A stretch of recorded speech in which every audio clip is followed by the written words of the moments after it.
Good evening. Today's date is Monday, September 19th, 2022. Time is 5 p.m. I call to order the City Commission regular meeting and the final budget hearing for the City of Clewiston.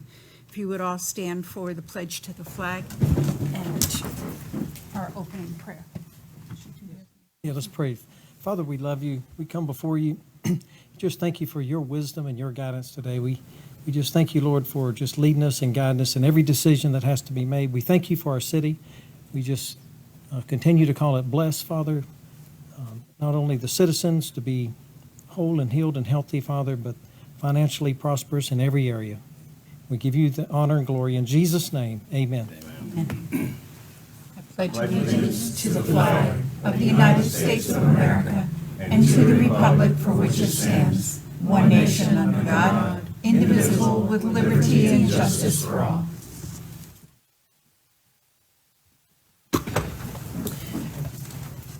Mr. Martin, do we have any additions, deletions, changes to the agenda?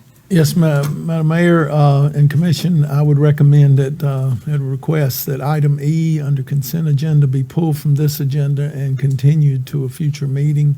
As apparently there's at least a couple of changes that need to be made to that agreement before action. Thank you, sir. Do we have a motion to approve the agenda? So moved. Motion by Gardner, second. Second. Second by Heislope. All in favor? Aye. Opposed? Hearing none, motion carries. At this time, we will entertain public comments. We have a full agenda tonight and a full house, so if you care to make a public comment, we would ask that you limit it to 3 minutes, please, and I'll give you a minute warning when you get there. My name is Jerry Cochran, 219 Ridgewood Avenue. Two subjects I'd like to address. The railroad tracks west out of town going across town, those are in unbelievably poor condition. I keep waiting for someone to fix them for the last year. I don't know who's responsible for it, the state or the county or U.S. Sugar, but can we look into that? That's no welcome to the city. Those railroad tracks are in really bad shape. The second thing is, I understand there's an ordinance against parking RV vehicles in the driveway. Is that still an ordinance? Yes. Why are we not enforcing it? We'll have Mr. Martin take a look at that. You have some addresses in mind that you can give? No, but I can drive about a quarter of a mile and find a couple on my side of town. They're all over the city. They've been there, some of them since I moved to the city 13 years ago almost, and we don't seem to be enforcing it. Either we enforce it or change the rule. Thank you. Thanks, Jerry. Could you clarify, Mr. Cochran, the railroad track you're referring to is on 27, Yes, sir. going west? Yes, sir. Okay. Thanks, two we're going to check out now. Yeah, I can report on the other one. I did talk to the county, and it was, if you want me to go ahead and do that now, or? Yeah, you can do it in your comments. Okay. Yes, sir, if you'd state your name and your address. My name's Jesse Lee. I live at 337 West Pasadena. I guess my concern is 3 years ago, we sat in the same room and I spoke to everybody in this room, some new faces, some old, no point intended, about the Hampton Inn building going up on the side of 27 at the corner of 27 and Pasadena. And I was asking questions of, where the parking spaces were going to be, how the flow of traffic was going to impede a residential street. And I was told and guaranteed that it would not be a problem. It would not impede the flow of traffic on Pasadena. Fast forward 3 years, it seems to be an ongoing event where semi-trailers are parked on Pasadena and blocking the stop sign. Bass tournaments come in, there's bass boats hanging in and out of the road, trucks, extension cords crossing the road. I'm all for bass people. I'm not picking on them. I'm not picking on anybody doing a job that they have to do. My concern is here as a citizen of the city. I have a 16-year-old daughter that commutes down that street frequently. When she can't see the stop sign or somebody's trying to blow across 27 to beat the light at W.C. Owens and 27, and she pulls out being 16 years old, it is a concern. Law enforcement has been contacted several times where they show up on scene. I don't know if they spoke with the driver, they spoke with the people in the building, I'm not sure. But the vehicles are still staying. They're not being moved, which is a huge deal for me because, you know, in the afternoons, it's raining at night. My daughter's traveling that road. I'm all for prevention, trying to stop it before it becomes an issue or something happens to my daughter or somebody else's daughter in this town, but something's got to be done. It's a huge problem. It's a huge eyesore, and I was told that it wasn't ever going to happen, and it's happening. So anything you guys can do, I'd appreciate it. Thank you. Thank you. Mr. Lee, thank you for coming tonight and bringing that up, because I know that I have also called the city manager about my concerns about the parking on both sides of Pasadena, as far as not only bass boats, but also semis. And they also leave ruts on the road. Yes, I ma'am. didn't realize that they were, blocking the sign. But thank you for bringing that up. Because ma'am.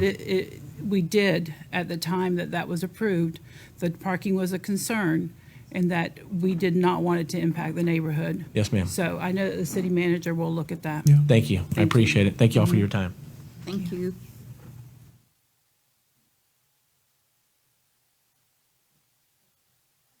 Good evening.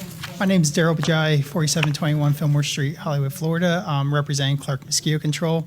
And for a number of years, Clark has been the city of Clewiston's mosquito control provider. So I just want to get up to this evening and say thank you for the continued support and business as you guys review the mosquito control proposals and awarding of that. If you have any further questions, I'm happy to answer that. So thank you. Thank you.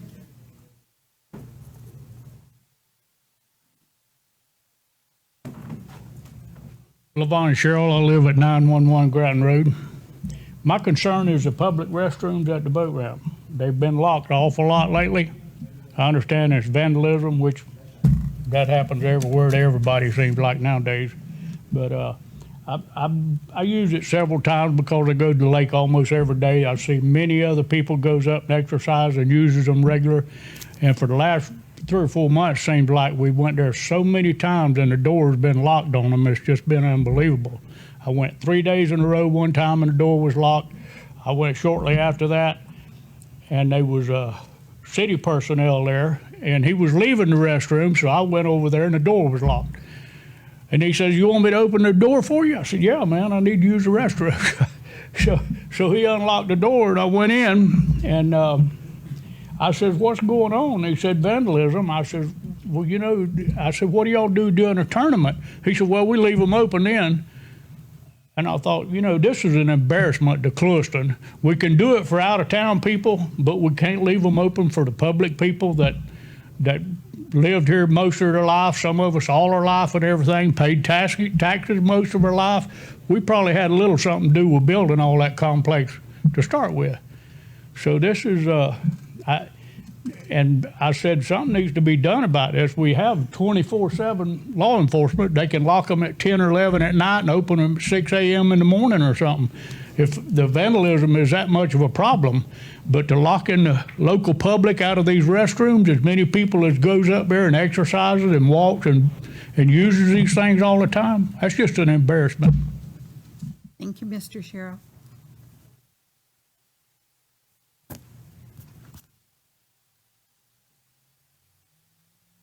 Do you have any other comments or any other?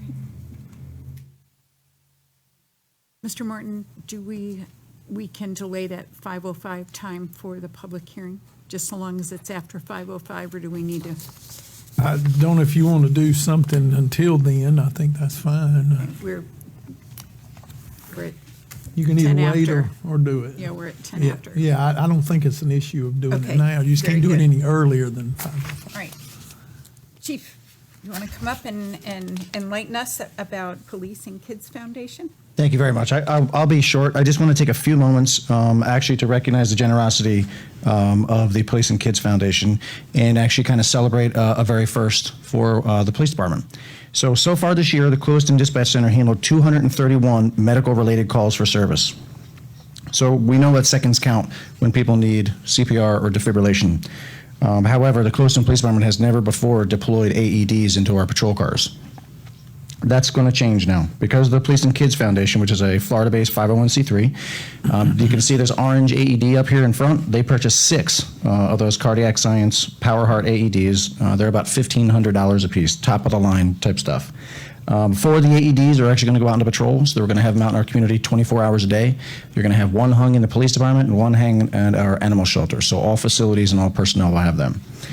In addition to that, they also purchased the larger case that you see over there is an actual computer-driven trauma, completely comprehensive trauma kit. So if we do have an active assailant or active shooter situation, that is something that you can actually bring on scene and treat multiple people regardless of injury. The smaller packs that you see there are also trauma packs that can help shooting victims or other type of active assailant type things, and they're all going to be all deployed out onto patrol as well. So we're thankful that we're now able to kind of increase our life-saving abilities out there. And with that said, I'm just going to introduce the man that gave us $11,000 to actually purchase all this equipment, 0 cost to the citizens, Tracy Schofield. Good evening, Commission. Thanks for having me. My name is Tracy Schofield, 9981 58th Street, Pinellas Park, which is the other side of the world. And yes, I made a 3.5-hour drive for you for 10 minutes, and I'm okay with that because I wanted to make sure that people understood why we're doing it. The Police and Kids Foundation has been around for 11 years. The specialty plate that you see here, and for the folks that can't see it, that plate's been around since 2016. So that plate that the citizens of Florida purchased for the fallen officer plate allows us to do things like this. We focus our energy on small agencies. We do 3 things. One, obviously, is the fallen law enforcement officers, and this year we started fallen firefighters as well. So we support their families if they die in the line of duty.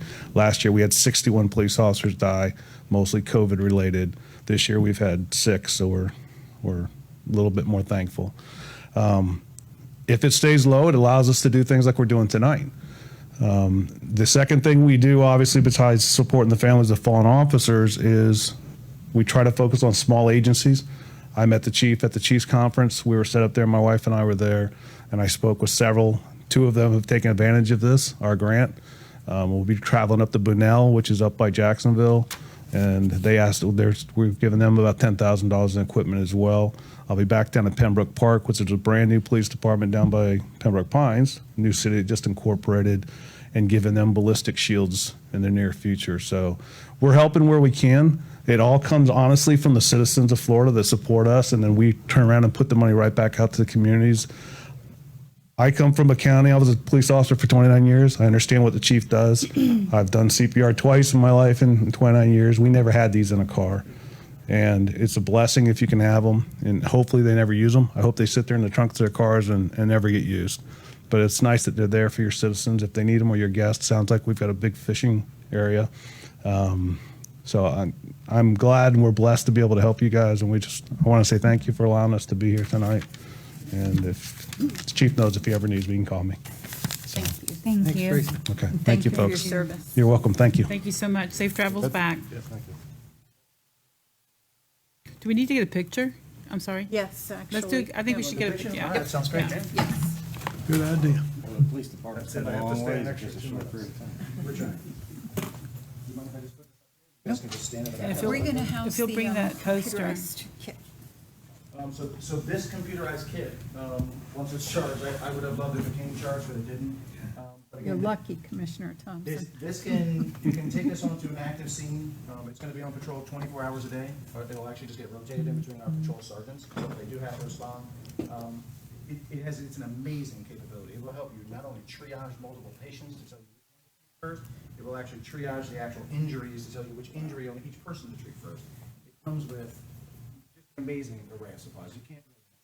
Cop proof. It tells you exactly which package to pull out It of really there. does. They're all in A1 and B6. I mean, you can't really goof it up. It really is a very fast way for you to triage and send situations emotionally prepared for. Is there any special training in addition to following the instructions? So yes, the shout out to our fire department, actually. One of our volunteer firefighters, Adrian Dams, is not only Stop the Bleed certified, but CPR, AED, and this morning talking about dates next week that we're going to get member in our police department. Great. That's gonna be Great news. Love a photo of that. That'd be great. Awesome. Okay. You gonna bring that, you'll bring the tag? Yeah, I think you should, in my opinion, sorry.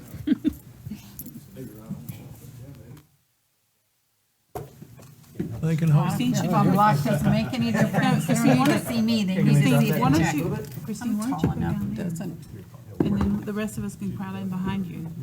There you go. Like we like each other. Yeah, act like you like each other. Come on, Molly.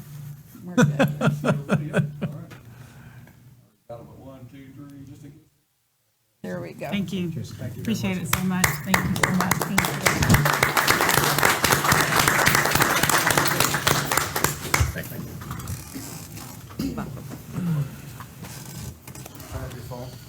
No, we're still here for the next one. Okay, we have a presentation this evening on a very auspicious occasion. This is Resolution 2022-078, the City Commission of the City of Clewiston, Florida, recognizing the 100th anniversary of the First Bank and honoring their achievement. Whereas First Bank, founded in 1922, is one of the oldest community banks in Florida, and whereas A.C. Clewis, for whom the city of Clewiston is named, was also involved in the founding of First Bank, and whereas A.C. Clewis saw a need for a community bank to help the town flourish, and whereas First Bank observes and celebrates its 100th anniversary in 2022, which is a momentous occasion worthy of commendation, and whereas First Bank customers will all join in observation of this celebrity event. Now therefore be it resolved by the City Commission of Clewiston, Florida, that Section 1, that the City of Clewiston celebrates the 100th anniversary of First Bank, and that First Bank is commended for 100 years of excellent service to the community. Passed and adopted by the City Commission of the City of Clewiston on this 19th day of September 2022. Mr. Kaus, if you and everyone would come up, please.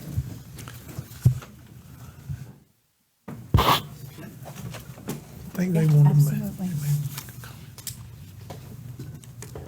Make some comments here for us. We would love to hear. And then, Molly, I think you should probably. Well, thank you very much. We certainly appreciate it. And as you said, A.C. Clewis was the original stockholder of the bank. And the bank was actually formed with several people from Tampa, which is where A.C. Clewis was from. So we're excited. We have Mike Huckabee coming to speak in Moorhaven on November the 16th. It's free for everyone. We hope everyone will come and celebrate. This Thursday, we're having a celebration for our customers in Clewiston. So we invite everybody to come out and have free lunch on us on this Thursday. So thank you very much. We certainly appreciate it. And we're 1 year older than the city, but other than that, we're doing really well. We know where our foundation is. There you go. If you gentlemen would come up here, please, so that we can.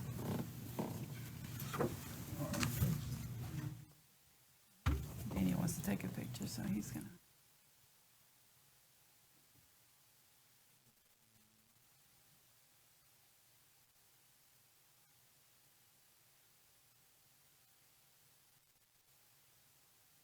Congratulations. Thank you very much. Congratulations. Thank you. Please approve our event application. I don't think you have much to worry about. How are you? No, I'm good. Oh, okay. Thanks, Miller. Do any of you have a comment you'd like to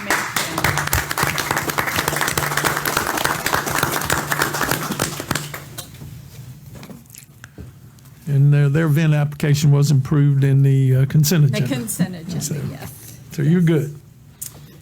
All right. Oops. At this time, we're going to move on to the public hearing for the 2022-23 millage rate. The purpose of this public meeting is to accept input from all interested parties relative to the discussion, consideration, and approval of the fiscal year 2022-2023 proposed millage rate and operating budget for the city of Clewiston. This meeting represents the final hearing in this process, and it was noticed by publishing as required by law. At this time, the fiscal year 2022-2023 budget hearing is open. The city of Clewiston, Florida proposes a tax on all property located within the city at the rate of 6.5314 mils for the fiscal year 2022-2023. The rate of 6.5314 mils represents a 6.45% increase over the 6.1358 rolled-back millage rate as defined by the Florida statutes. The total of the proposed capital and operating budget for the fiscal year 2023 to 2023 is $48,529,488.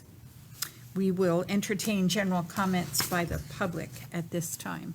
If you care to comment on the budget at this time in the budget hearing, you may step to the mic, state your name and your address, please.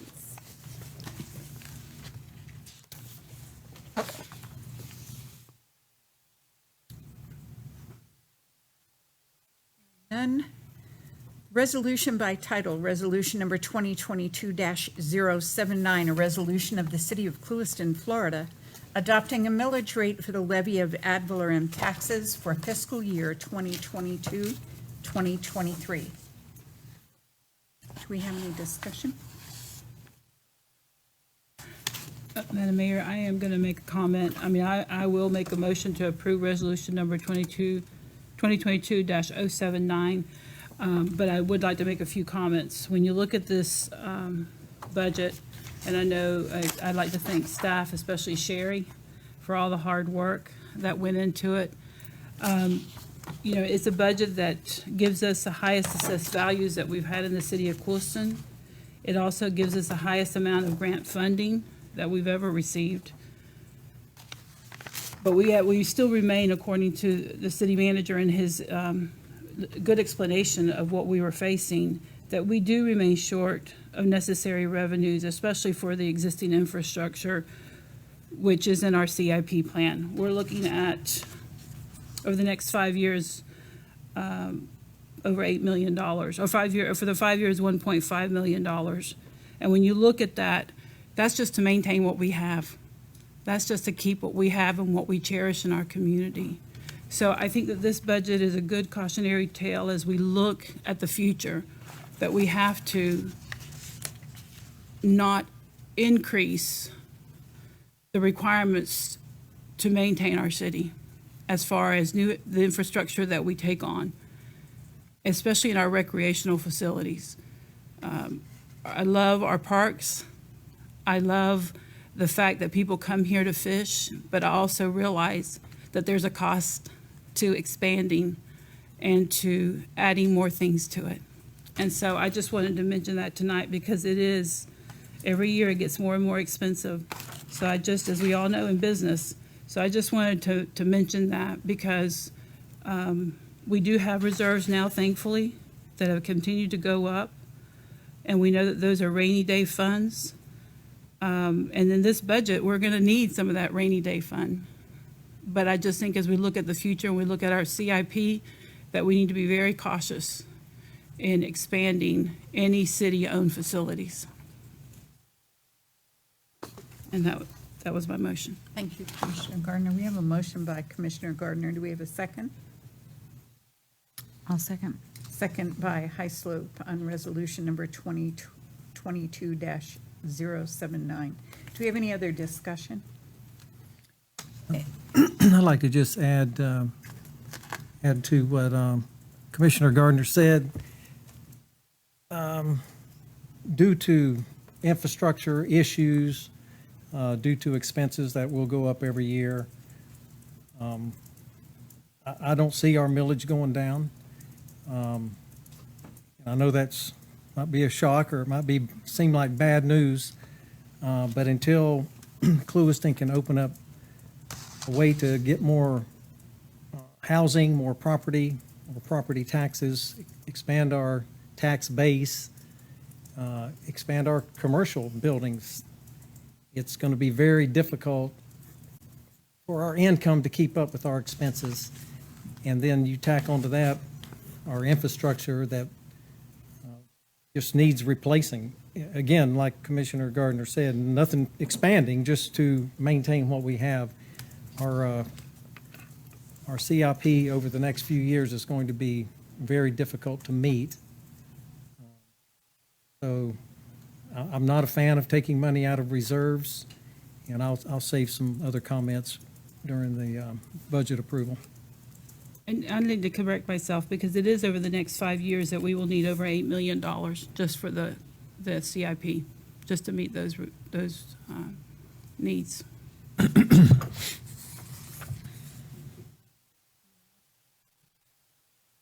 We have a motion, Resolution 2022-079, motion by Gardner, second by Heisler. All in favor signify by saying aye. Aye. Opposed? Hearing none, motion carries. Moving on, Resolution 2022-080, a resolution of the City Commission of the City of Clewiston, Florida, adopting the budget for fiscal year 2022-2023. Do we have a motion? So moved. Motion by Gardner. Do we have a second? Second. Second by Heisler. Discussion? Mayor, I would like to make some comments. Yes, sir. Before the board finalizes it. And part of this is just for the public consumption, for those watching or listening or will listen. It was brought to my attention that it'd be prudent to review the actions taken at the previous board meeting when we acted upon the utility rates, just so that citizens are aware of what changes are being proposed and what has been approved and what is factored into this budget that you're getting ready to consider. If y'all can bear with me, and I want to hit a couple of highlights of the presentation that we included in the budget.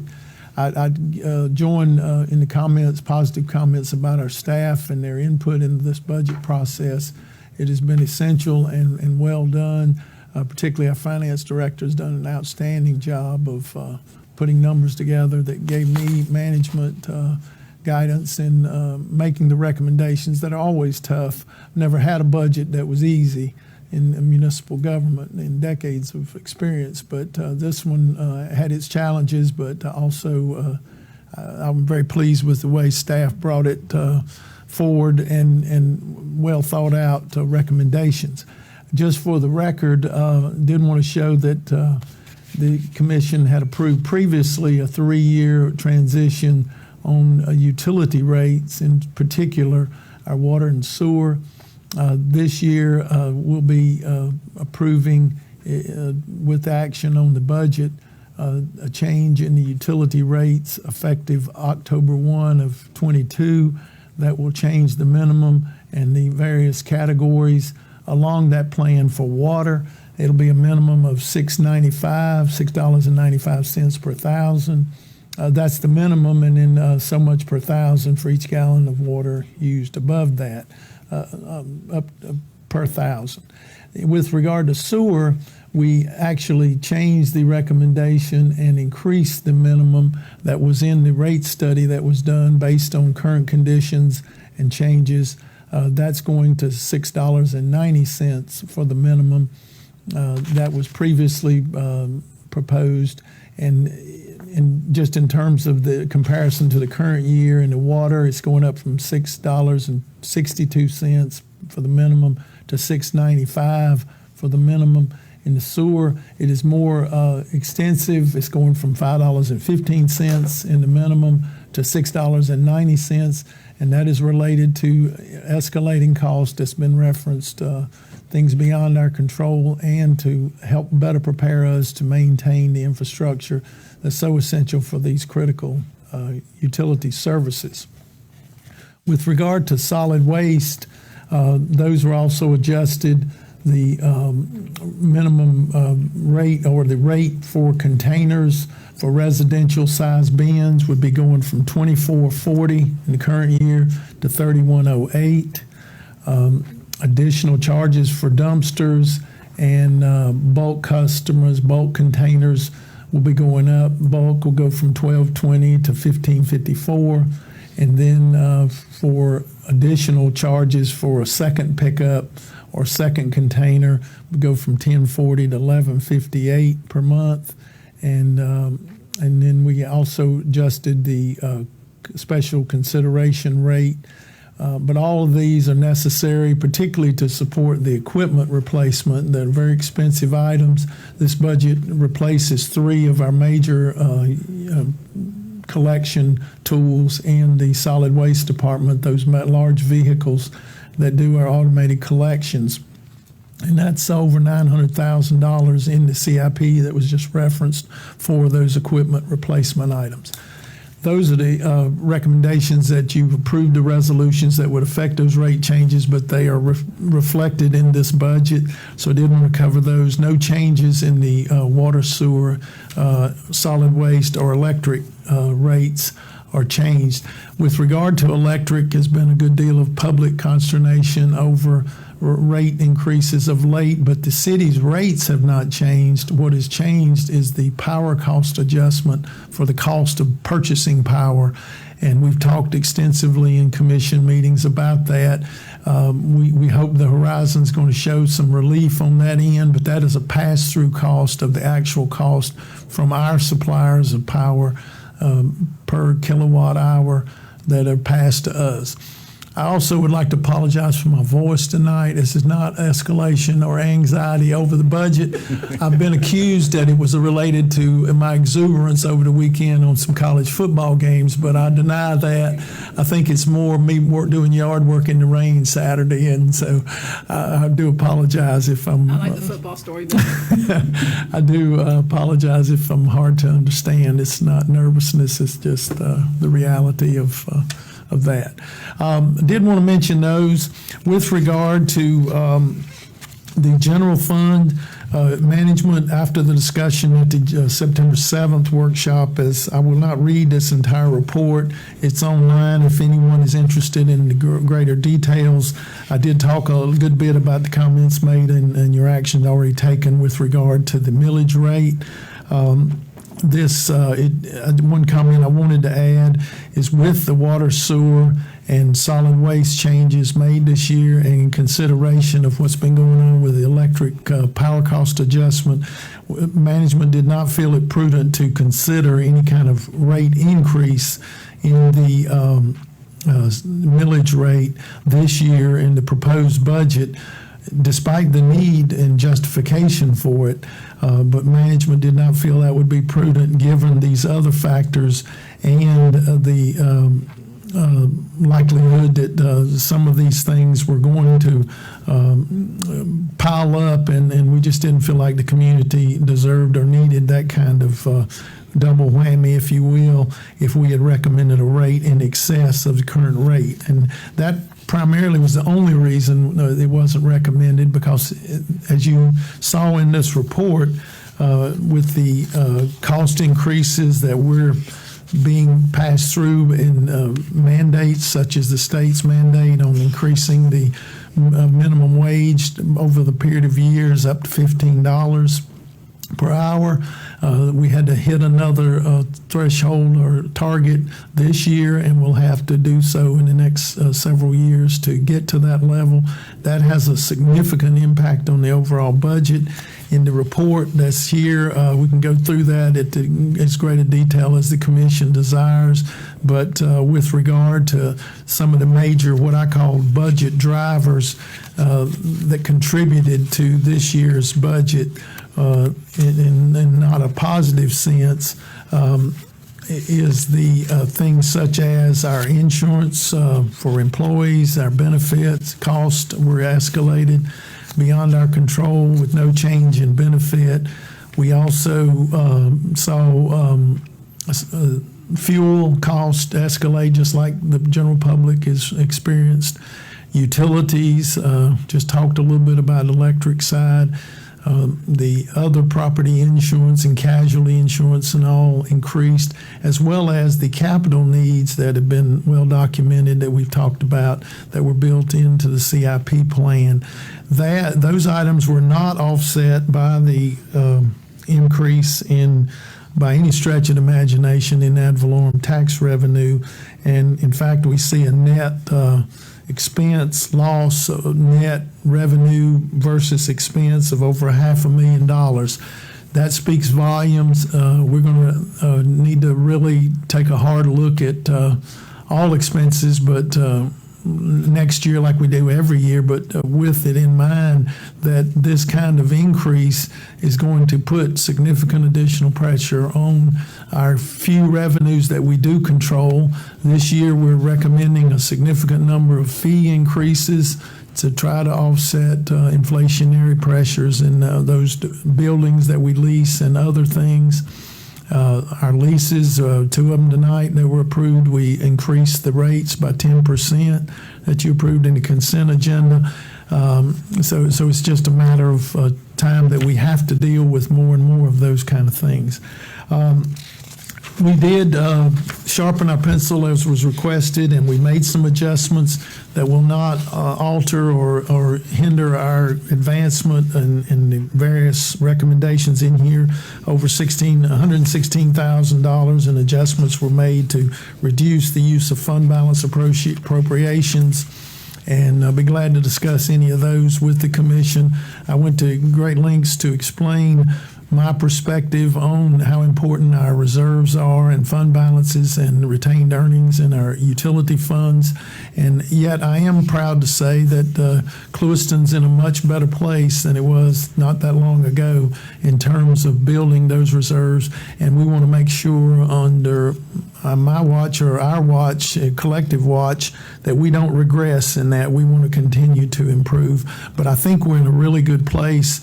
And much of that was the impact of the sale of the properties in Commerce Park that's already bearing fruit with new building construction and more expected. Those things have resulted in an injection back into the general fund reserves and fund balance and unappropriated funds that helped build that reserve at a much quicker pace than likely would have occurred otherwise. So thank you to the staff and the commission for supporting those recommendations that led to that. And I'll be glad to answer any questions, but management does recommend approval of the proposed budget documents as amended, and would look forward to any further comment or input the commission has on with regard to our reserves, cash flows, and contingencies as you started discussing at the last meeting. Thank you. Thank you, Mr. Martin. We have a, want to say something? No. Sorry. No, Okay, you're we have good. a Thank you. motion by Gardner, a second by Heisel. Do we have any other discussion? Yeah, I just have a couple of comments. I do also want to thank staff for their hard work. It's tough every year to balance the budget. I made some comments at the last meeting that I wasn't happy with removing money from reserves to balance the budget. I just felt like this year's budget cycle was quick. We were actually approving the first reading before we had even finished our budget hearings per departments. And I don't want that to happen again next year. I think we can do better in our scheduling and meetings and getting information out quicker. It's just hard to make an accurate, intelligent decision when you don't have all the numbers and figures in time. And I'm still not happy. I was glad that the reserve deficit was taken down about $120,000. So we're only taking out $438,000 out of reserves to balance the budget. However, I would have liked to have seen a balanced budget without taking that money out and then letting the commission make the decision of what we want to put back in the budget. I mean, off the top of my head, I could think of 2 or 3 things that we could cut out of the budget that are maybe not necessary, but we don't even have time to talk about them now because we just got this information the other day. So I would really appreciate more time leading up to our first budget hearing next year, and look at the budget without taking anything out of reserves, or at least a minimal amount, less than $100,000. I think the previous year it was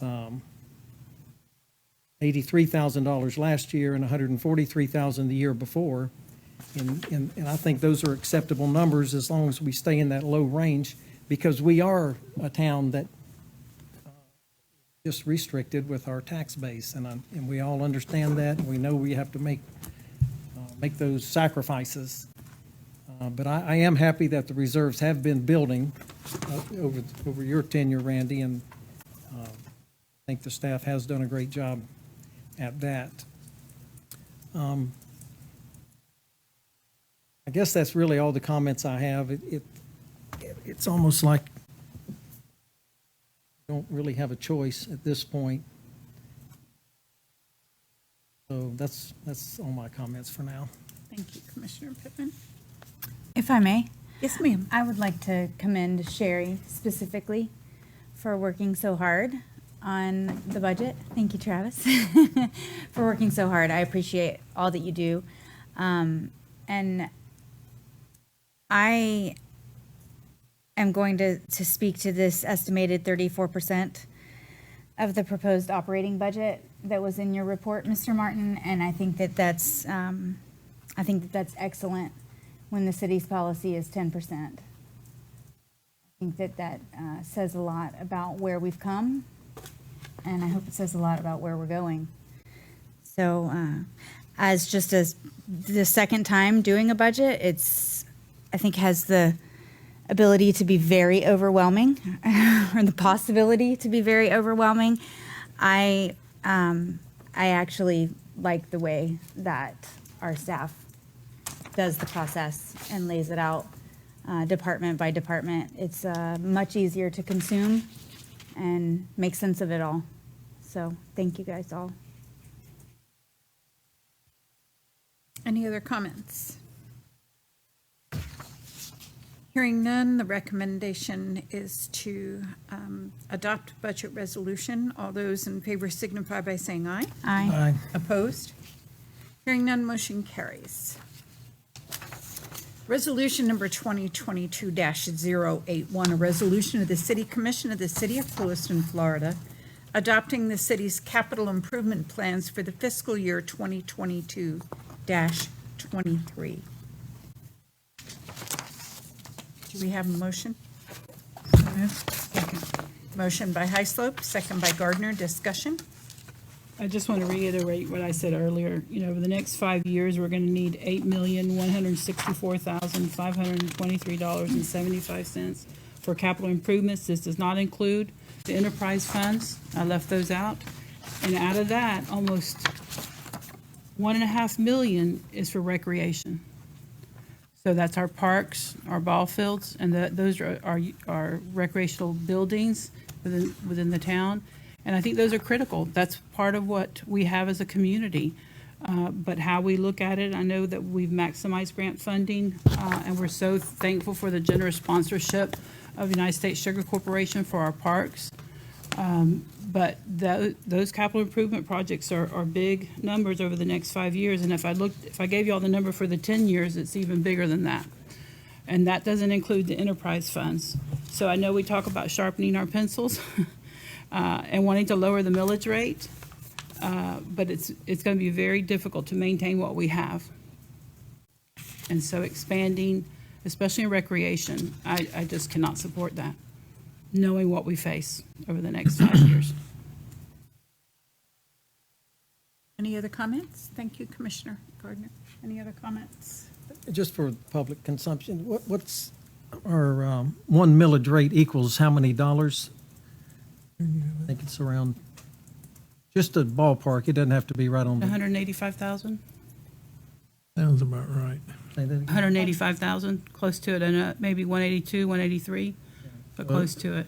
As you can see, the millage rate doesn't solve our problem. If we went to 10 mills, which is our cap, we still can't pay for what we have coming up. So I'm not trying to scare you. We're not going to go to 10 mills, at least not hopefully in the next several years.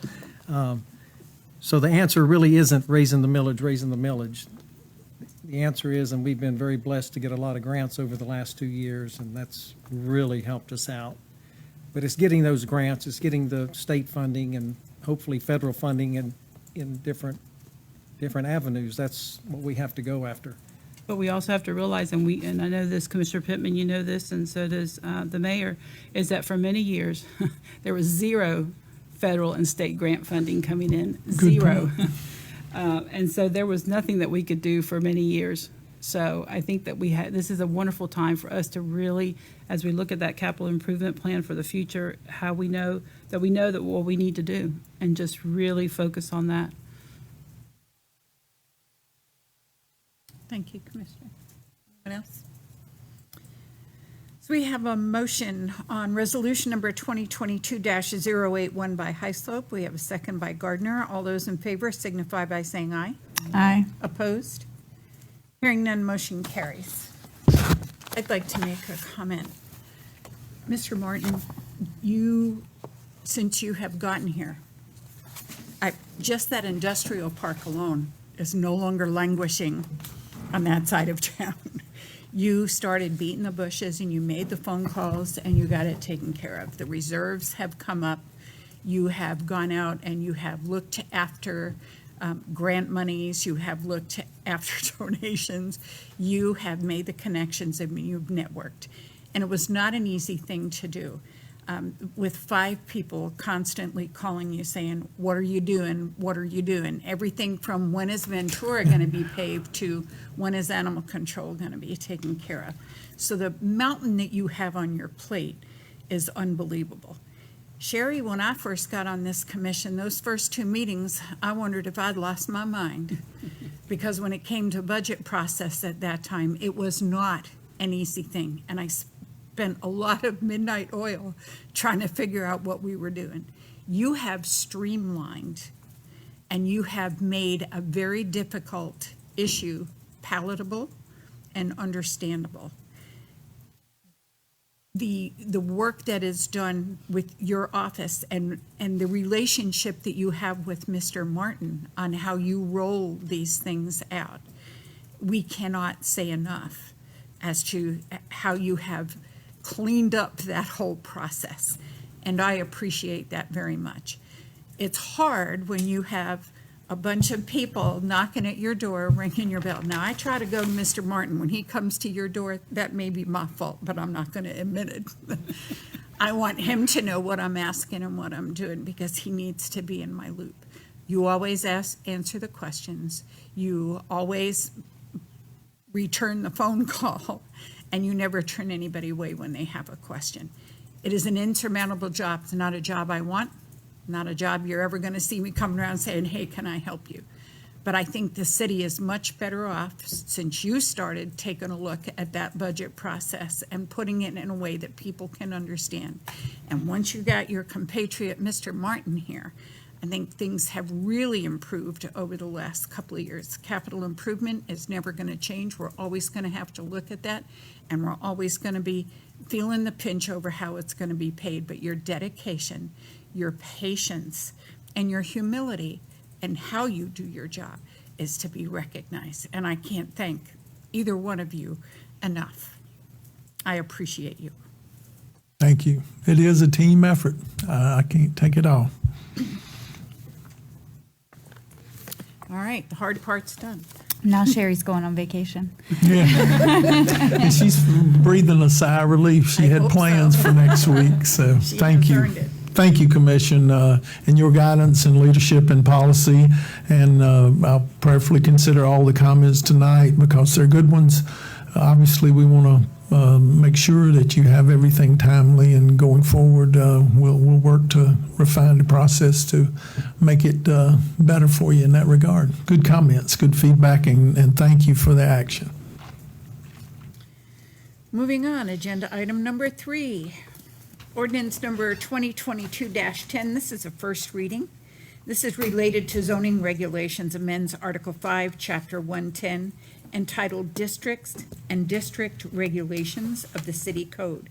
This provides for enactment of Section 110-501 through Sections 110-518, entitled U.S. 27 Commercial Corridor District Zoning Regulations.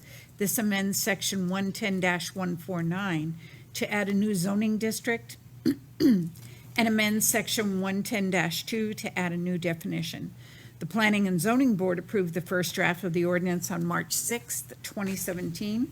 Drafts of the ordinance were recently reviewed by the City Commission at a workshop held on July 25th, 22, and August 15th, 2022.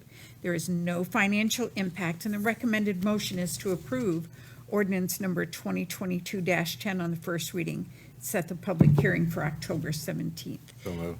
Second. We have a motion by Thompson. We have a second by Pittman. Did we have any audience discussion or anybody in attendance who want to make a comment on this? Any discussion by the commission? I just wanted to say, I know I talked to the city manager about this, that this had gone to the P and Z back in 2017, and we've had several workshops, and we've made quite a few changes, and the city manager is going to request that it go back to the P and Z for review. So, but we needed to have this first reading first, and then the final reading. But in between, the P and Z board should look at it again, because they might have some insight that might have missed. Yeah, because there are significant adjustments since they first reviewed it. I thought it was a good suggestion. So we will have a need for another P&Z meeting coming soon, and so we'll just add this to it to make sure. I think they've received a copy of the redraft at the previous meeting, if I remember correctly. Mr. Reese, is that your recollection? I think we'd given them the earlier draft, though, we had shared it with them, but now that we've got it down to a final draft that the board's acting on tonight, we will make sure they review the most up-to-date. We've met the legal requirements of review and their recommendation, but we wanted to proceed to try to accomplish this in October, which was the goal. And of course, Mr. Reese is here to answer any questions you have on it tonight. And otherwise, it'll be repositioned on the October agenda for final consideration. And this will be sent to the existing businesses, Well, so they can, after the, Yeah, we only have one parcel that's in it currently. okay. yeah, well, they'll be required to be noticed, but we're going to do an outreach to make as many property owners and businesses aware of the changes, which some of them very likely were an impediment to maybe some of their development plan considerations. So we want to make sure we market ourselves very openly to all the affected properties, particularly those that are primed for redevelopment, where they're vacant now or sites have been cleared. And there might have been some changes that would benefit their future planning. So we want to make sure they know it after you act upon it. Any other comments or discussion? By Thompson, second by Pittman. All those in favor signify by saying aye. Aye. Opposed? Hearing none, motion carries. Thank you. Yes, sir. Agenda item number 4. This is an acceptance of proposals and approval of contracts for the 2022 Professional Aerial and Ground Mosquito Control Service. Invitation to bid was advertised in the Lake Okeechobee News on August 17th, 22, for professional aerial and ground mosquito control services. Bids were received and opened on September 7th. Director of Operations Danny Williams recommends awarding the contracts to Vector Disease Control International, VDCI, and a total amount not to exceed $153,619.25. Resolution number 2022-082 accepts the proposal for aerial mosquito control services from VDCI and approves the 2022 aerial mosquito control contract between the City of Clewiston and the VDCI for a maximum of 6 applications in the total amount of $44,434.25. Resolution number 2022-083 accepts the proposal for ground mosquito control services from PDCI and approves the 2022 ground mosquito control contract between the City of Clewiston and VDCI in the total amount not to exceed $109,185. The financial impact will be $153,619.25. We have a motion to accept Resolution 2022-082. So moved. Moved by Thompson, second by Pittman. Discussion?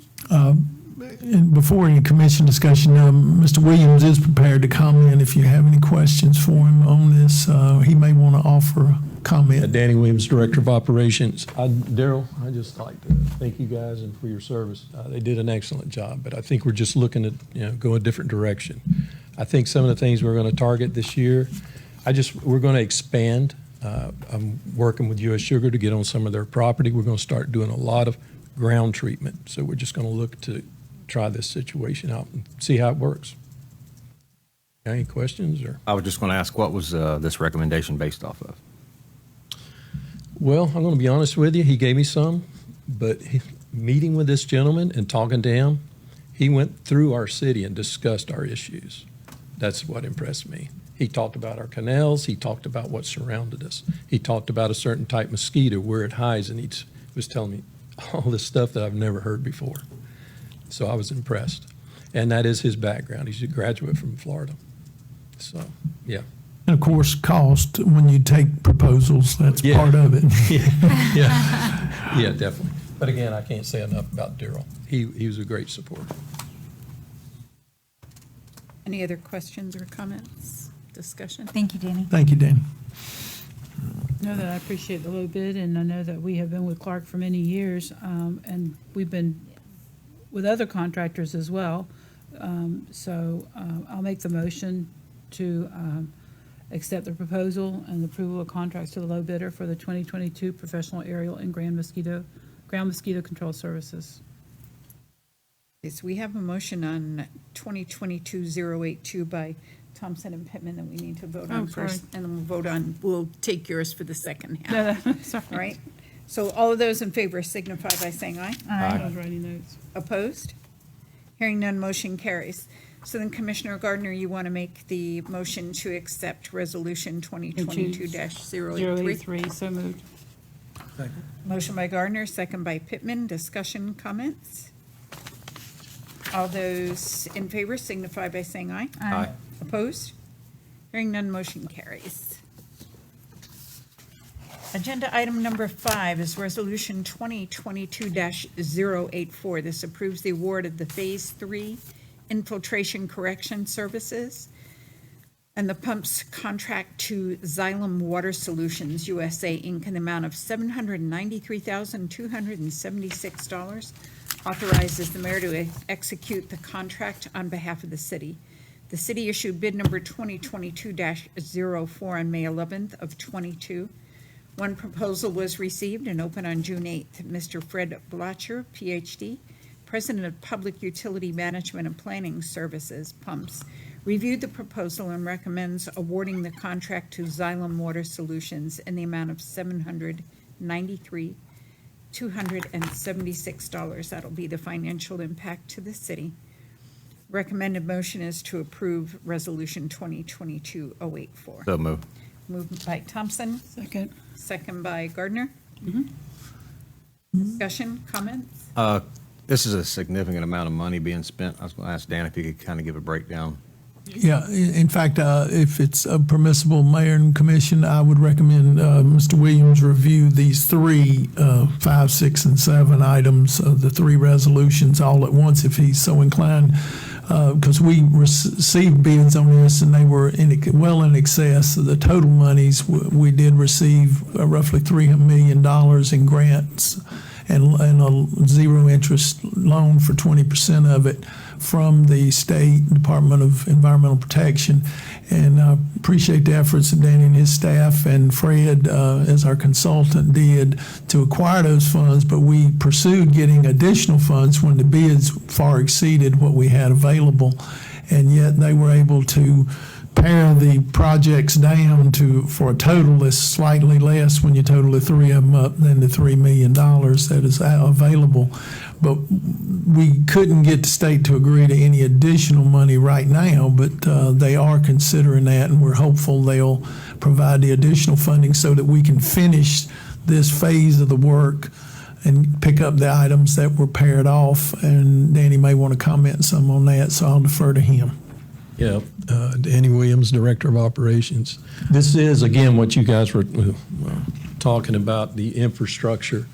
This is all grant money. It's the final phase of our distribution sewer system. We've broken it up. It was over budget, but again, that's due to the cost of material. So we had to renegotiate and go back. We do have 51 lift stations, and what we're doing, we're going to do about 32. We've left the little ones alone in this phase. So we'll start with the worst lift station and go down the line. This is, like I said, Xylem is a good company. The panels, we're changing out all the panels. It'll be a modular type panel, which I'm going to love a lot more because of the gases that get in these panels, and it's creating all this issues with the wiring and stuff. But yeah, again, this is funded by grant. And once this phase is done, we roll into the sewer plant. We're going to continue. Can you explain the three separate ones? I'm sorry. Well, Xylem, that's the pump. They're the company that's been on the pumps. And then you have the Barami, they're the ones doing the construction. They'll be doing the install of the panels and the pumps. And then, of course, the other company will be providing the panels. That's the breakdown. So pumps, panels, and installation? Yeah, there's 3 sections. Yep. The panel, the pump, and then the construction company. And then can you expand on what this means for the city with our ongoing problems and what it means for the future of the city? Well, it's going to stop the spills, the shutdowns. But we do have a few here and there. I mean, some people panic. We're not major issues, but we do have our issues. Some of the things, again, what we're working on is a SCADA system for the sewer system. Because some of the issues we have, people don't call them in sometimes, and they might bubble up here and there. But it is going to help the sewer system and help the volume going into that's the whole purpose of this project, is help the capacity to our sewer plant. Doing this, we've cut about 800,000 gallons a day. When we line the last. What you're saying, that's in dollars, that's a savings to the city. Yes, big time, yeah. So, yeah. Yeah, this will be the third phase of the I&I inflow and infiltration process that was started about 3 years ago. Is that right, now? About 2 years ago. And most of it grant funded. Again, a little bit zero interest loan. But the real beauty of this is the collection system and the pumping system.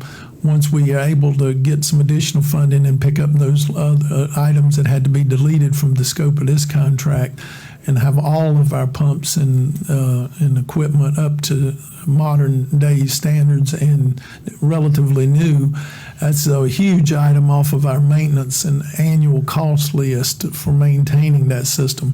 Then we can focus, as Mr. Williams just pointed out, on the plant, which we've already gotten success and gotten $3 million, we believe, if it survives the federal budget process, towards our wastewater treatment plant, and we're going to recommend applying again to the legislature for additional funding to keep doing the upgrade of the plant, to expand capacity for growth, and also to improve our processes and environmental process to the extent that we'll be able to produce reuse quality effluent from the plant. That's the process that'll be going on for the next few years as the funding becomes available. But this is a key piece to finish up. We've done all the lines over the last couple of years, all the other potential places that water can get in, and having these pumps and boxes and switchgear and everything up to date will minimize what some of you get calls about water running across the street, coming out of a manhole. What's going on? We redid the manholes, but it's going to go on to the weakest link in the system, and this is the last major piece of it. So this is a huge project, a really good feel-good project. Once it's done, it won't be a whole lot that people will notice in their service, hopefully, but once it's done, we'll be a much more resilient and much safer and environmentally friendly wastewater collection system. We'll also be receiving a vac truck out of this. So We're currently renting one when we need or borrowing it. Yeah. Yeah, well, We rent those. yep, and it's not We have cheap. been since I've been, no, they're not cheap, and they've gone up quite a bit. But that's something we're also working on, so we don't have to haul. We're working on dry beds at the plant, so we can take and dump at our own plant, because that's expensive also. So we have got the engineering completed, so now it's just the processing, trying to get it installed. Moving along. Good. Any other questions, comments, discussion? Recommended motion is to approve Resolution 2022-084. We have a motion by Thompson, second by Gardner.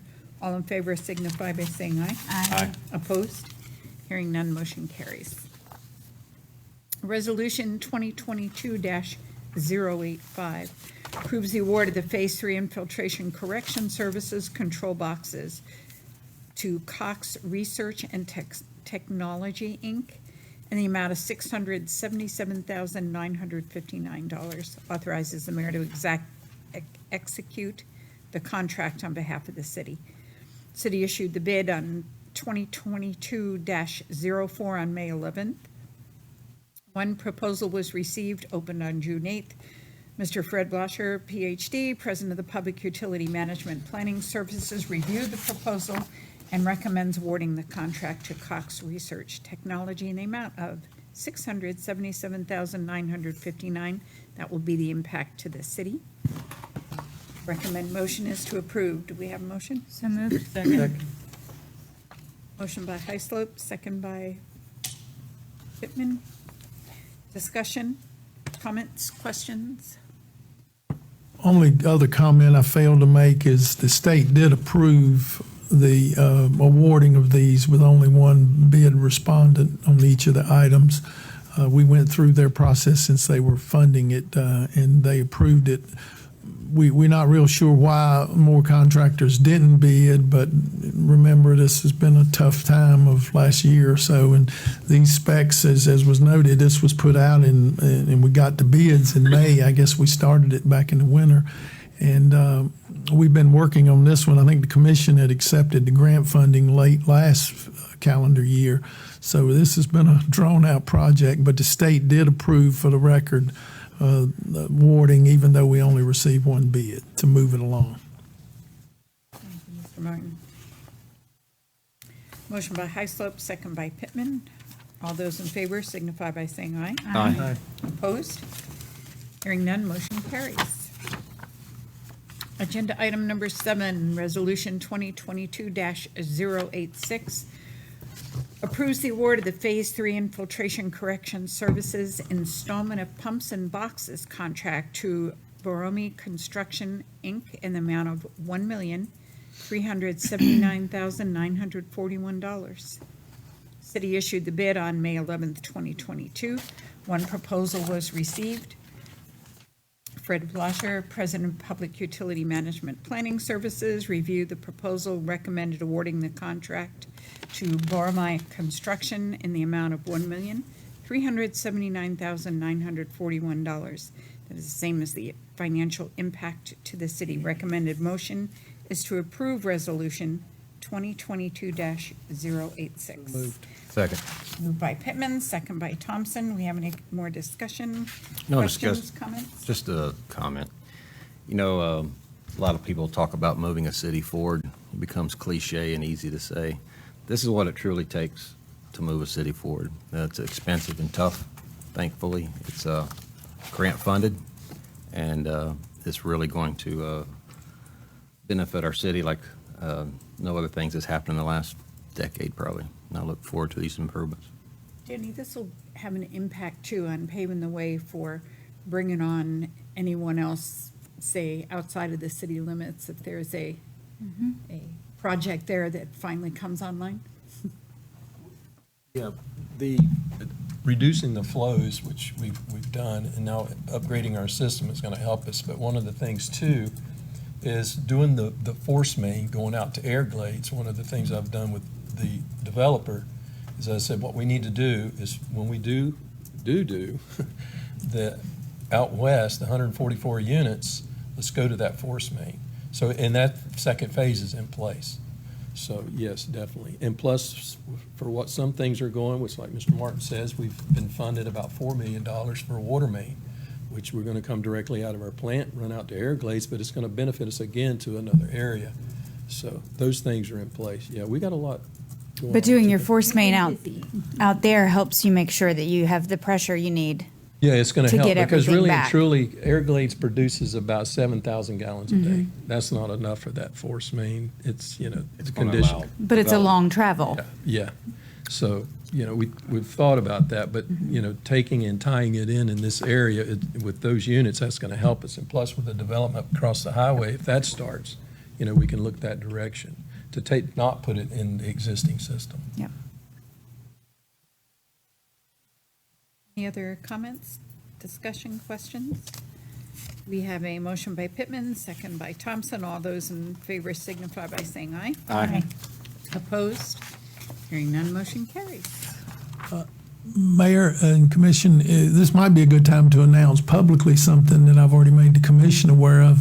One of the really nice things about the millions that have been done with grant funding over the last 3 years is, and Danny and his staff and the City Commission and I all are obviously elated over this, but as we received correspondence recently from DEP, we're finally off the list you don't want to be on for being under what they refer to as, in a nice way, as a consent order.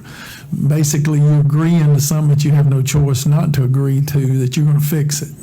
Well, the city fixed it, and we got off that list a few days back, and that is huge for this city.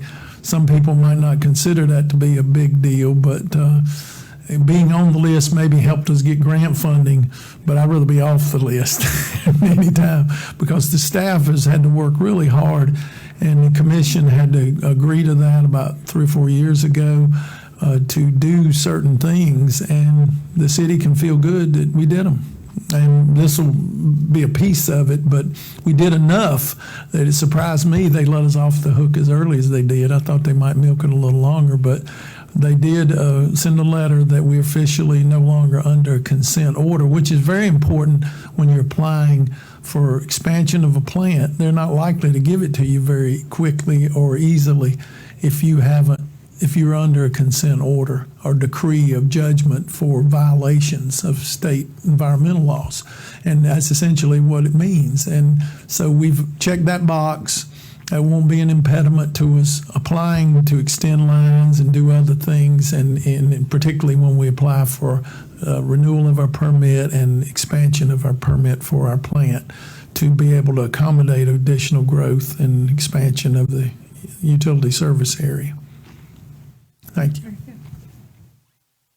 Not only off early, but if I'm correct, DEP had some very positive comments to say about our utilities and the progress that they made, which does not come lightly from DEP. No. So thank you, Danny. Yes. Resolution 2022-087. This approves the administration's recommend to reduce the lien to $7,130, consistent with the special magistrate's recommendation, in order granting a fine reduction. Request, recommendation, City of Clewiston, Florida v. Juan E. and Ana A. Alvarenga, Code Compliance Case Number 18-0180, dated September 13th, 2022. This is a property located at 404 South San Gabriel in Clewiston. It's a R2 zoned property, recently vacated, owned by Juan and Ana Alvarenga. Since 2018, the property has been in violation of Clewiston Ordinance Section 110-530, subsection B, subsection 1, subsection C, residential development and improvement, plywood panels permanently covering windows. Code Enforcement Case Number 18-0180. The respondent did not complete the corrective actions by removing the plywood to bring the property into compliance with the special magistrate's order on July 18th, 2018. Special magistrate at the fine assessment hearing on September 19th approved the recording of a lien as ordered on Code Enforcement Case Number 18-0180. The lien was recorded 10/12/2018 with the Hendry County Clerk of Courts. The property remained in violation of the order until July 17th, 2022, for a total of 1,396 days at $50 a day fine, totaling $69,800. and the awarded one-time administrative fee to the city in the amount of $150. The property owners, Juan and Ana Alvarenga, completed a fine lien reduction application for 180180 and were heard by the magistrate on September 13th, 2022. Applicant requested the total amount of fines of $69,800 and one-time administrative fee be reduced 100%. Financial impact, the special magistrate at the September 13th code enforcement hearing recommends the reduction of the fine to $6,980 plus the administrative fee of $150 outstanding from code enforcement case number 180180. The $150 administrative fee represents all hard costs for case number 180180 expended with the city funds. The total amount of $7,130 takes into consideration the sale of the property, which both are to be completed by October 27th, 2022. Recommended motion is to approve resolution number 2022-087. So moved. A motion by Thompson, second? Second by Heisloop. Discussion? I do have some questions. I listened to the hearing because I wanted to understand the request and why now. And of course, it's because there is a contract to sell this property. So I do have a question on this, Travis, because I think it's redevelopment is what their intent is. And I know that this was something that is vacant now. So what is the law on, or the requirements, whether city or state, on redeveloping a piece of property, existing piece of property? Is this property? Yeah, well, I think it's multifamily. It's it's currently vacant. You've posted this property, I believe, Travis. This is a 10404 South San Gabriel, and they cannot reoccupy it. Yeah, if you, just to refresh your memory. So, as Travis is going up, I sat in on the hearing and was asked for advice on it. We have, this will be the third, if you approve it, settlement of a longstanding, long-term code violation for what I consider a significant amount of funds. It's not uncommon for local governments to settle for the 80 to 90%, according to, and the magistrate agreed with that philosophy. And I've been very pleased with the efforts that our new magistrate is making. But just before Travis comments on this specific case, and he'll comment on what would be required for them to renovate it, because it may come down to either new construction or whatever, and they have to eliminate the existing structure, but that'll be a determination that I'll leave to the code officer. But the point I want to make is this will be the third one we've done within the last 2 years, and I hope this is going to be a template that we're going to get several others, these long-term ones, settled fairly quickly, and with all parties hopefully feeling good about it. And this is certainly going to be an enhancement if this is approved for this new buyer. They'll still have to meet whatever requirements that the community development comes up with. So I'll defer to you, Travis, to comment on this specific facility. I'm just looking for, in general. It would be just general until they apply for something, they Right. apply for a permit. But I think what you're asking is, can they redevelop a property? Yes. That property has some deterioration, and if it exceeds the percentage allowed in our code, meaning it's non-conforming, the two homes are very close together and your setbacks don't allow for that, then those homes would have to be raised and property could be rebuilt with a new home. If it doesn't meet that, then there are other thresholds at the state level and the Florida Building Code with what level they're going to bring it to. So there are several different avenues that an owner and the contractor can select to how they want to develop or redevelop the property. So what's the percentage amount of redevelopment? Off the top of my head, I believe it can be a total area 50% or greater that is deteriorated, or 30% of the structural, either the foundation or supporting walls. If it's 30% of that, we consider it not to be rebuildable if it's not conforming, or it could be a combination of structural and non-structural, which could include the interior finishes if it exceeds that, because we're not trying to, your code does not encourage the survivability of non-conforming structures. So it would come down to the value of the building itself and the amount of money required to put into it. And we have a formula for figuring that out. and that person would have to produce that to the city, and we'd look at it. Thank you. Thank you. Thanks, Travis. Any other questions, comments, discussion? Yeah, I know you said it covered the hard cost of, but just as a general question, on all of our magistrate hearings, are we covering the cost of our attorney with Yes. our fees that we are collecting? When we settle them, those are the soft costs, if you will. We do. Well, after 1 year, when you total it all up? Yes, I believe so, unless the attorney raises his rates a lot more. We're doing it because we don't use them a lot on these as they keep going. It's mostly just a mathematical calculation. It's mostly the staff time engaged in it, and that's why I don't feel it's appropriate to do 100% relief. Even if we get the $150, basically that just covers the cost of mailing notices and things. But this is to compensate for the time spent and the delay, and I wouldn't recommend it if they didn't have a sale pending. If it was without the sale, I would say we would probably recommend no less than 80%. And if it's 80%, then it basically would be almost double that amount, and be about $14,000. And but it does cover our costs that we typically would have with the legal as well as the special magistrate when you spread them across the number of cases. But we've only had, again, 3, and since I've been here that we've settled, but there hadn't been many before that. So holding out for full payment of it, in this case, they're paying, I think it's around 150-some thousand, if I remember correctly, for the property. And you just heard the discussion about the condition of the property, and they're obviously going to spend a lot more to either bring it up to code or to replace it. To tack on another $70,000 in fines would probably kill the deal. In fact, the owner at the hearing, the buyer said no more than $10,000 would they have been willing to go beyond that was their contract. If it was over 10, they could back out. And they were ready to close within a few days. I don't know if they've made it yet, but we gave them up to the October date. And I believe the order says it has to be done within so many months. Is it 6 months? Yeah, well, once they get a permit, they've got 6 months to do work on it. Is that? Yeah. But they don't have to get a permit.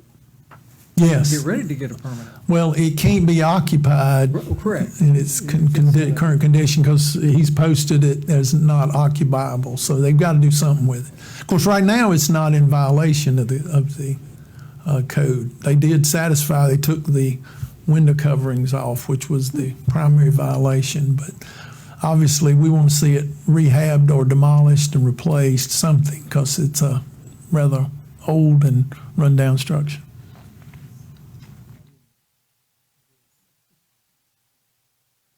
Yeah, it's not one of our more sightly properties, that's for sure. So it's a total of 7,130. That includes the 150 and the 10% of the fine that had accumulated.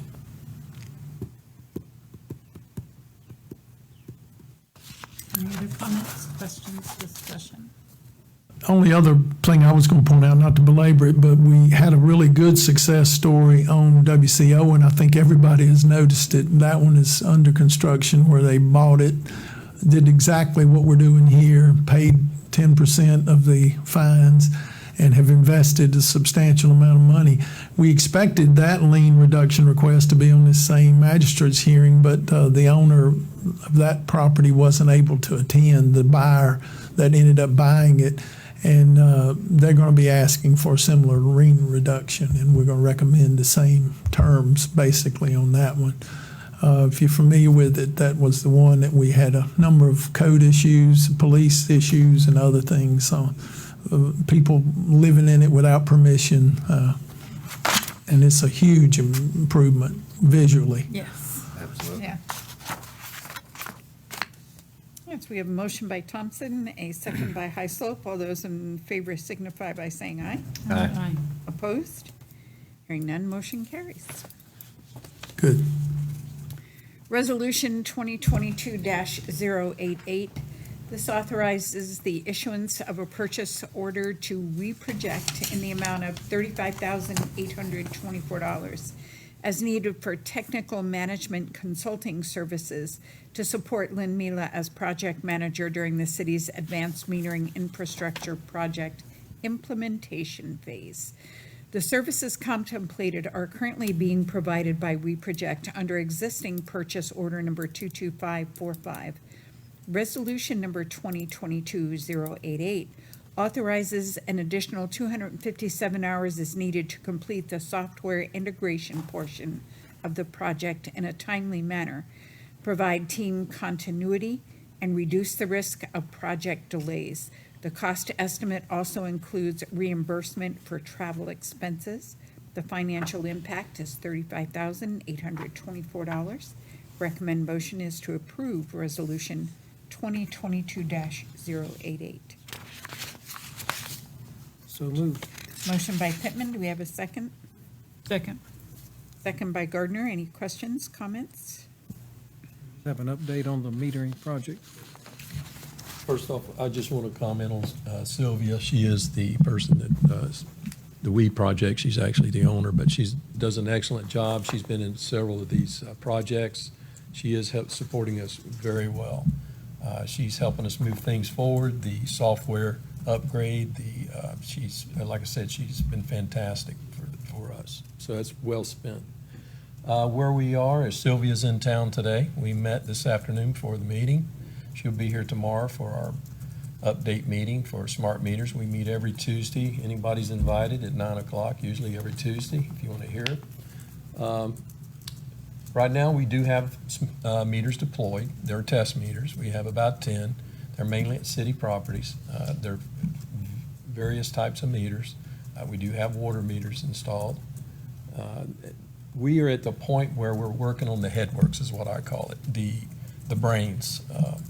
It's where we're setting up everything to look at the meters, to control the meters, and then we're kind of training staff. And again, that's pretty much where we are on that. But we should be getting meters around November, we think. Electric will be first.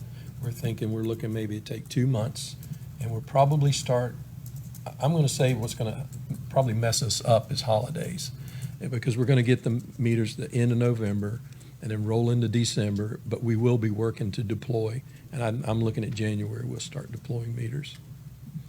That'll be the electric first, and then water come in second there. So, but pretty much, it's that problem that we're having with everything. It's getting material. It's held us up. How does the communication get back to your computers? That over there? 80-foot tower, and then I got an 80-foot tower at the shop. It's fed by fiber, and then, of course, it's microwave to here, or not microwave, but the new technology of Wi-Fi. So it comes from there to here, and we got a unit that sits out there, and we got a unit that sits in here. So From my house, though, does it go over that the meter wire? will talk to this pole. Okay. Yeah, good segue on that. We've done one test on a very limited in the room. We have a test board that has the different style meters. We're going to plan on, at one of our upcoming workshops, have the commission see that in operation and see how it works. And we're doing that for a couple of reasons. One, obviously, to make sure you're well informed, but it'll be one I'd like to do through the same way we do this meeting, so that the public can see it, and of course they can come and attend, and it'll be like a public information workshop to where people will understand what's being done and what you just described, asking Danny that question, how it works.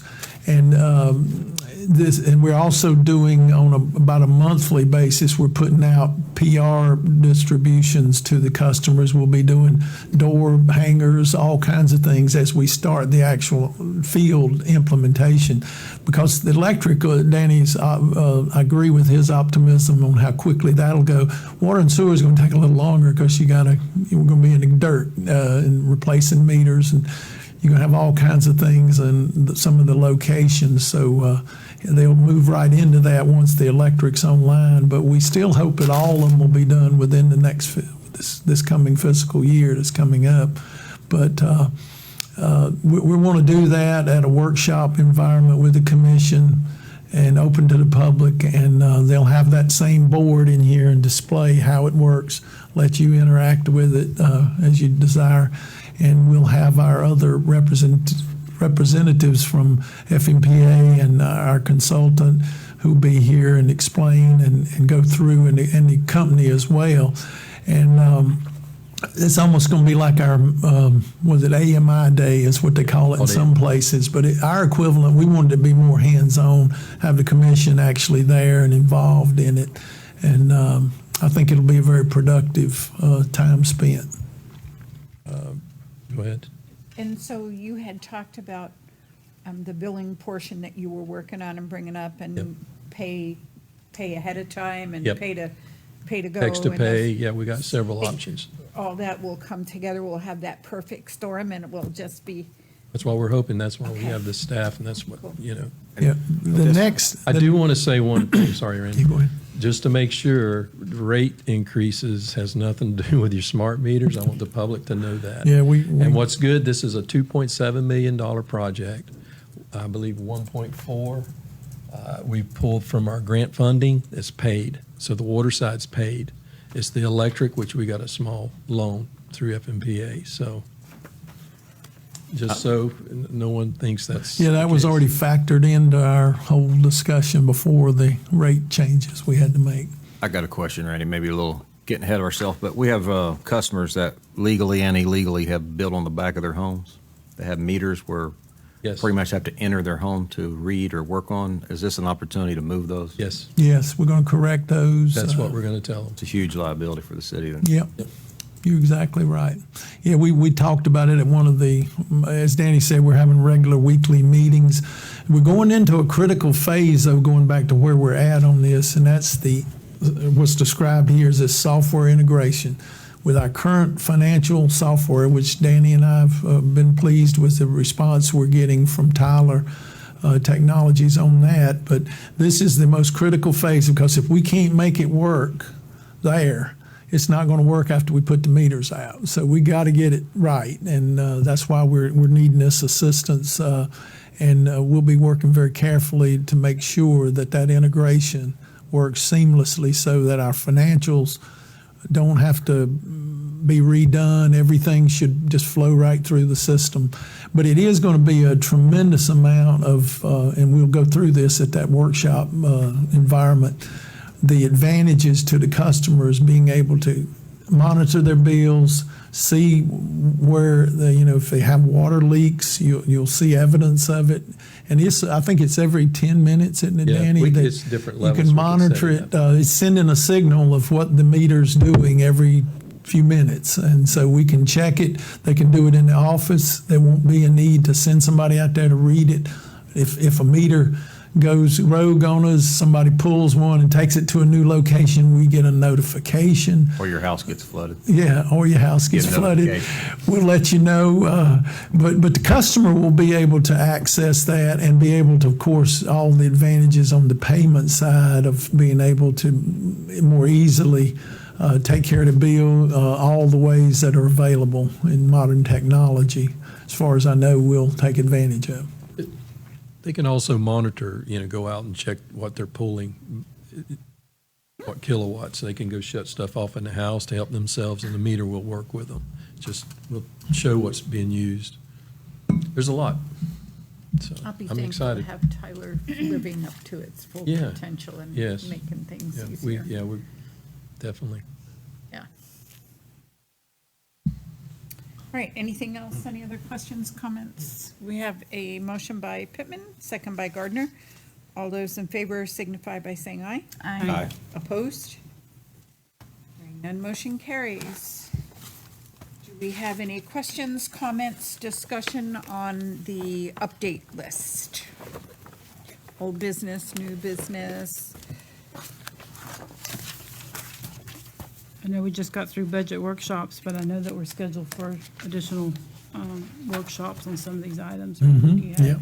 Hadn't got a date yet. I'll be polling y'all to pick a date sometime. I think it was supposed to be in October, our next one. So How are we'll give you a break the rest of this month. How about how's the that? RFQ for the auditor coming? We received the bids Friday, is that right? We got 4 very competitive prices and proposals. Our current auditing firm was one of them, 3 others, all qualified. We're evaluating them now. I believe it's October 3rd, is that right, Sherry? I think that's the date. Our committee that you appointed will be meeting, and you'll be asked to chair that as the, I believe you're on the commission chair representative. I think it's the 3rd, is that right? I think so. It's around the 1st of October. Yeah, but that's the meeting date. We'll send a notice out for that, and they'll review and make a recommendation to commission. It'll be on the October agenda for awarding. But I was very pleased with the results. Just the numbers, I haven't read them all yet, but the numbers were very competitive. Good. Anything else on the list you want to discuss? You have any questions about it?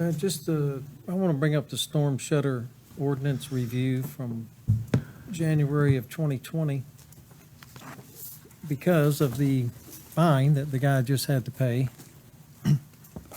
I'm just wondering if he was at that meeting and saw that we were going to discuss it and might have just wanted to wait and leave his plywood on there until we made a decision. Well, not according to him. He didn't. I understand. I'm just poking. I know. Thank you. It'll be on the next workshop. Discuss that and come to a conclusion?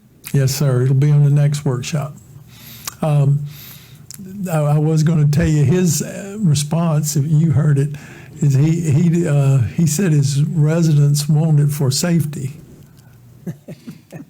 So they wouldn't get broken into, but the magistrate observed, said, yeah, but how were they going to get out if they had a fire?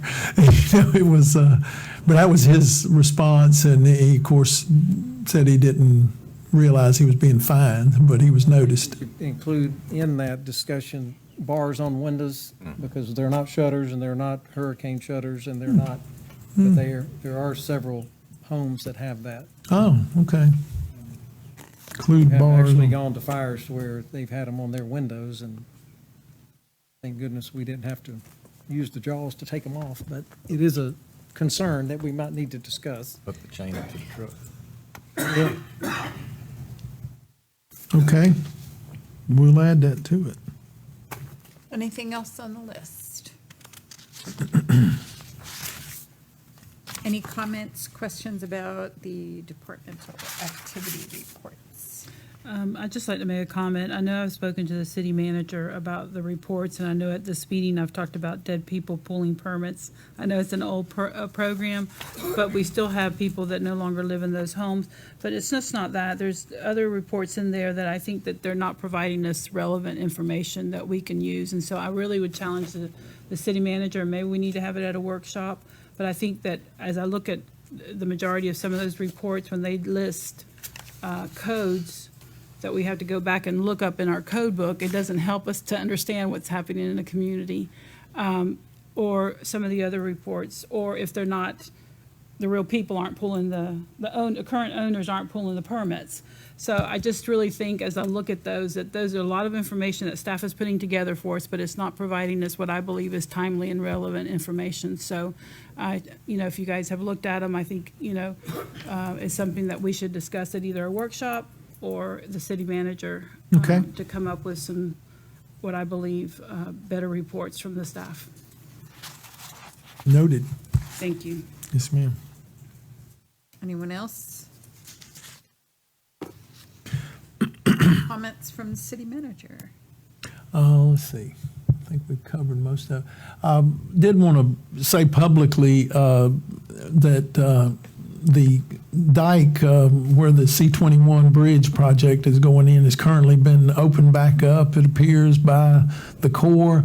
Their contractor has finished most of the work there. They are going to be shutting down again a portion of it to remove the current crossing, temporary crossing that's west of the bridge site, northwest of it.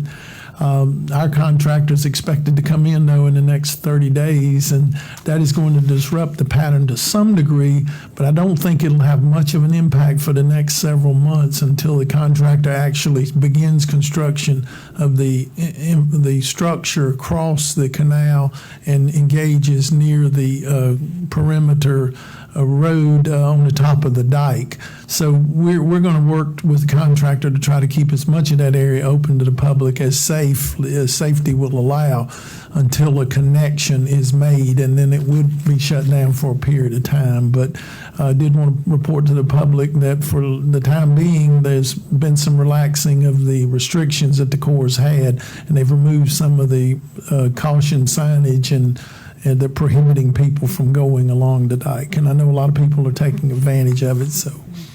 And Randy, we know for sure that right now it can be accessed, because I was told that the sign went back up. Oh, I hadn't seen that. I will double check. Check on that, 'cause It may be because of the removal of that bridge. I knew they were going to have to shut it back down when they take Oh, so that that- out. the flat crossing over But there. hopefully that's temporary. Okay, all right, great. So if you But I could will just give double us an check update, that. Yeah, especially in the next FYI, so we can let the community know. Yes, ma'am. Thank you. Is that all, Mr. Martin? Let's see. The attorney and I'd put in a weekly update that he and I will be sending out information on the South Shore Water Association review that we've been undertaking. He and I met last week and discussed that at length. And the discussion that came up during the budget preparation, you'll be receiving all of that information in a few days. I think those are the items that I had listed, Mayor. I apologize if I've skipped anything. I'll be glad to answer any questions anyone has. Thank you, sir. Thank you. Imagine give an update on the railroad tracks. He said he talked to the county. Yeah, thank you. Appreciate it. I knew it was something, Jerry. Thank you. One of the Commissioner Pittman had brought it up at one of our meetings. I don't remember if it was at the regular or at a workshop or at a public hearing, which one. But I did talk to the county engineer regarding the railroad crossing on South Francisco. As I understand it, the short and dirty version is the county was intending to act on that crossing, but U.S. Sugar ended up doing the project. They hired a local contractor to do it. That was, I guess, last year. I reported on it.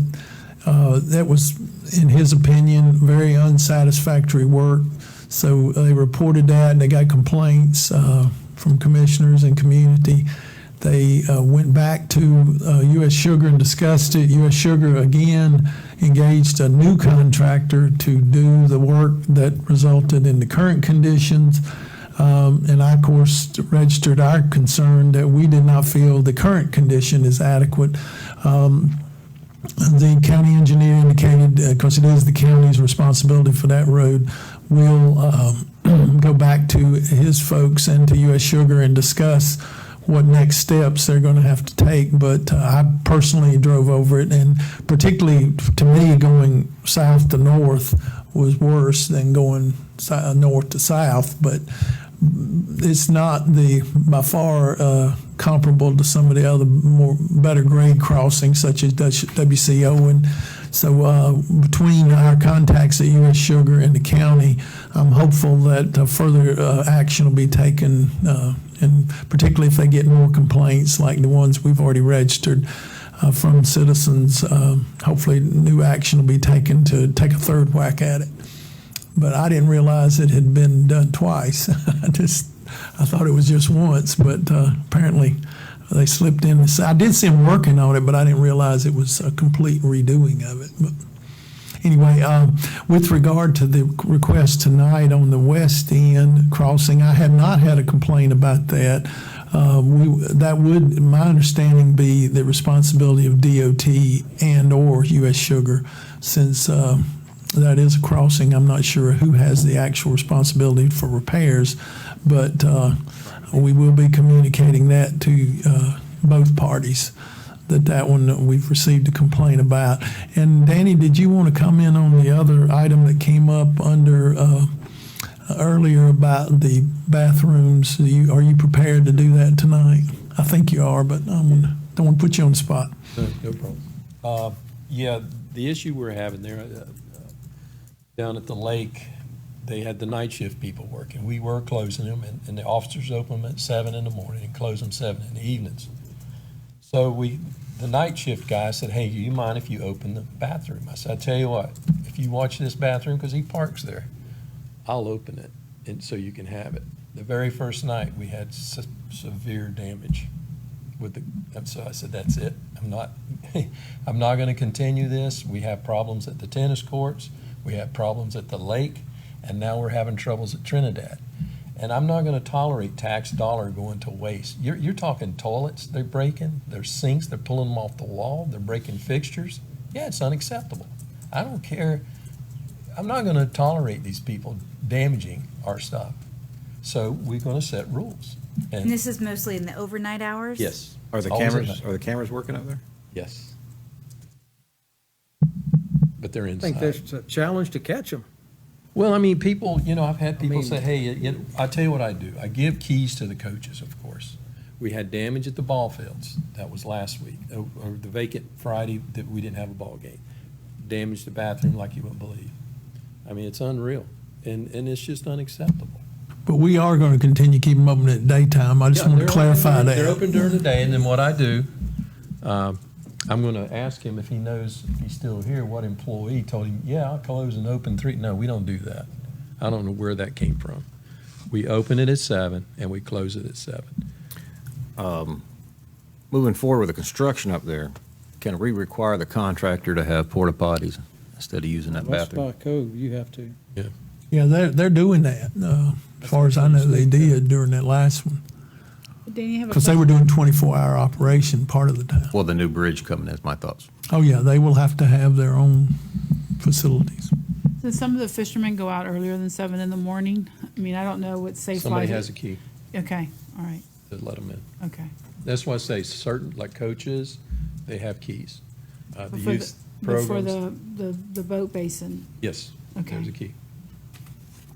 and who has a key? I mean, some of the fishermen or, Maintenance okay. of the marina.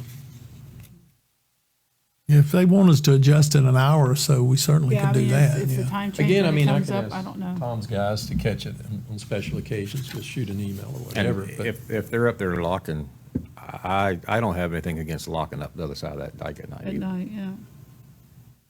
I don't see anything good happening over there between 7 and 7. I mean, I hate it, but I mean, again, I'm not going to waste money repairing. We're going to start, and that's what we're going to do. We're going to start rehabbing these bathrooms. We're going to change them, put better quality material. What's in there is basic stuff, and it's easy. Residential? Yes, and it's easy for them to break stuff. We even had the stainless steel at one point years ago because we thought they couldn't tear it up. They still but did. They tore it up. Then I think They can that's, get creative. they were just replaced with whatever.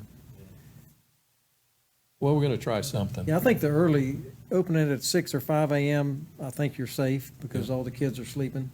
Yeah, It's maybe shutting it They're down going at dark is the big deal. yeah. No, I don't have a problem with that. And maybe more surveillance for better. We're getting ready to hook everything back up. I mean, we have to go to the lake to look at the cameras, but right now, the guy's coming to put it on our tower, which will be a better, and we're going to start adding stuff. I think we're going to even do the Civic Park. Be nice to be able to make an example out of whoever's doing it.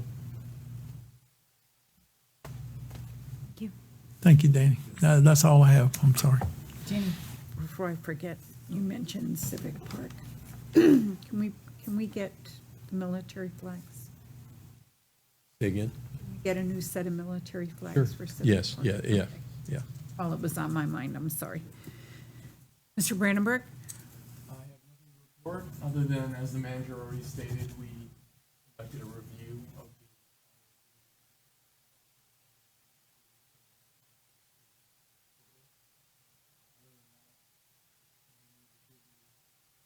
the legal. This And I is must say, you talk way too much, Brad. Commissioner Heisler? Oh, I'm going first? Yeah. You caught me off guard there. So again, thank you to Sherry and the rest of the staff for the budget process that went so smoothly. I just want to say to Mr. Martin that I'm so excited. I was pleased to hear the public notifications on a couple of different items tonight, not just from you, but I think Danny made a public notification as well regarding that the smart meters are not a part of your cost increase that you're seeing in your utility bill. That's something that we've been talking about up here for quite some time. And I'm really glad to see us relaying that information to the public, putting it out there for them to consume. So thank you both for doing that. I really do appreciate that. Tom, we're going to be, the Chamber of Commerce and Clewiston Police Department is going to be hosting Coffee with the Chief on Thursday, 8 a.m. at Worry Free Plumbing. So we do hope to see some of you guys there, some of the public there. That's always a good time. And I think that's all I have. Very good. Thank you. Thank you. Commissioner. Good. Commissioner Gardner. No, I just want to, again, Caught him off reiterate, guard. I'm thankful for the budget process. It's never easy. And I know we have lots of work to do, so I'm looking forward to the workshops coming up to get some of these items on this list completed. Very good.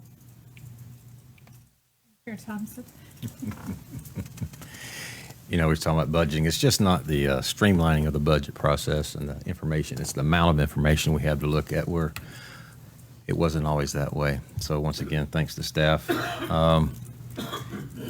It's a great time to be on the commission. It's easier to sit up here when it's the good times and we can make these changes, significant changes to the city that's been needed for decades. But I know it was hard when the city didn't have money. Commissioners sit up here and struggle and how to make these hard decisions. Just appreciated everybody's input and look forward to what we can do in the future.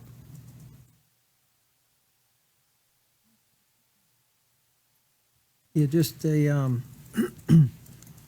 like to, when you follow up with Mr. Lee and the parking around the Hampton, if you would include me in that email, I just want to see what we're doing, other than maybe writing tickets. And then we passed a new zoning ordinance tonight for the Highway 27. I just wanted to remind the staff and commission that we discussed at one point, maybe doing a second commercial zoning district, because we ran into a problem with the parking lot over by Florida Community Healthcare, and we wish we might have had another district. I know it's another workshop and it's another ordinance and it's another discussion, but I think it's something very important, especially as we open up new lots north and south of the highway, potentially coming in the next few years. And then just an update on Treviaco's repairing of the roads that they used while they were here. Have we gotten any traction there? Do we know what they're going to do, if anything?